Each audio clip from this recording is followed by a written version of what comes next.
কৃষির উৎপাদনের যে ধারাবাহিকতা, যেটা শহীদ প্রেসিডেন্ট জিয়া রহমান শুরু করেছিলেন, এদেশে কৃষিকাজকে আধুনিকায়ন করা, উচ্চ ফলনশীল ধানের প্রচলন করা, এদেশে খাদ্য উৎপাদন বৃদ্ধি করা, এবং যেভাবে তিনি খাদ্যে, বাংলাদেশ এমন একটি দেশ ছিল যেখানে খাদ্যের অভাব ছিল, সেই দেশে উৎপাদন বৃদ্ধি করে এই দেশের থেকে খাদ্য তিনি তার সময়ে বিদেশে রপ্তানি করেছিলেন।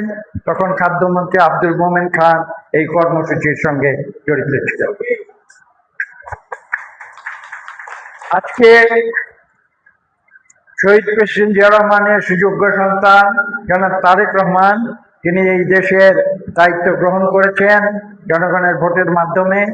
তিনি কিন্তু নতুন করে দেশে কৃষির উৎপাদন বৃদ্ধির জন্য ইতিমধ্যে স্বল্প সময়, মাত্র 4 মাসের ভিতরে বিভিন্ন রকমের পদক্ষেপ গ্রহণ করেছেন।